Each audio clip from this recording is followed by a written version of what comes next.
Teacher of the Week brought to you by Down East Heating and Air. Teachers have a unique way of helping students see the world around them in a whole new way. Recently, we met a woman who does just that. And she's our Teacher of the Week. I am Sam. First grader Lucas Benton enjoys reading. Unlike other students in his class, Lucas relies on his fingers to help him learn about the world around him. Our son passed away in 2014. Lucas is his son. And so we have had custody of Lucas and guardianship of Lucas since 2014. Gina Benton says her grandson was born completely blind. When he became about 18 months old, we noticed he started getting a little bit of sight out of his lower left eye, about the size of a straw circle. Gina and her husband David had to decide where to send Lucas to school. They chose Carolina Beach Elementary. Courtney Graham has been with New Hanover County Schools for most of her 30-year teaching career.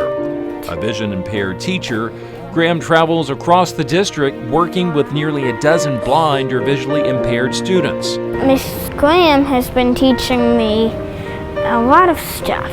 Mostly with Lucas, we work on Braille instruction, also an orientation and mobility specialist, so I'm teaching him to use his cane and how to figure out where he is. Principal Deanna Leak says Graham's experience has been an invaluable resource for staff at school. We didn't know anything about Brailing, but because of Courtney's support, the staff that is working with Lucas has learned about Brailing and has learned how to support him throughout the day with the foundations that she's teaching him.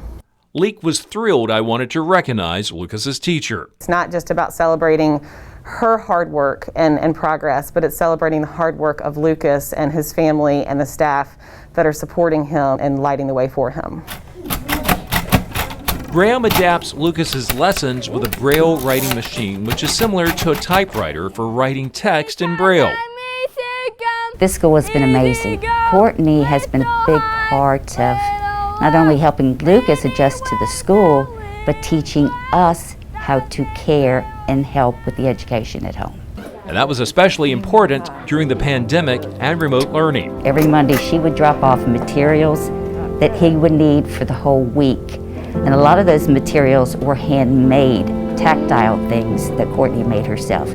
It's just really nice to be able to see my students included in a regular classroom and treat it like one of the other kids. So they're reading Braille. So they're feeling their pictures instead of looking at their pictures. I just think it's great that they get the opportunity to just be a kid. An opportunity for Lucas to be a kid at his hometown school, just like all the other boys and girls his age. Wow, such a remarkable young man there. If you know a great teacher, send us a nomination. Go to our website, look for the community tab, and in the drop-down box, Teacher of the Week. And remember, each week's winner receives a $100 gift card. Yeah, that was amazing. Jeff, he was singing a little bit of Bohemian Rhapsody there for you. Got a little rock star. He was. Yeah. Lucas, we interviewed him in the courtyard at the school, and he insisted that we video him singing. And he's also written his own song, and the name of that song is I Wish I Could See. You are really touching our hearts, Jeff. His grandmother, Gina, you said her faith is important to her? Yeah, she told me that I'm a person of faith, and she says, I believe God puts people in our lives for a reason. He put Lucas in our lives for a reason. He put Deanna, she's the principal, in our lives for a reason. And he put Courtney in our lives for a reason. We couldn't do it without her. So, just such a remarkable family, a great network there with the school leaders and also with Courtney helping that young man find his way. Yeah. Beautiful story. Thanks, You're absolutely Jeff. right.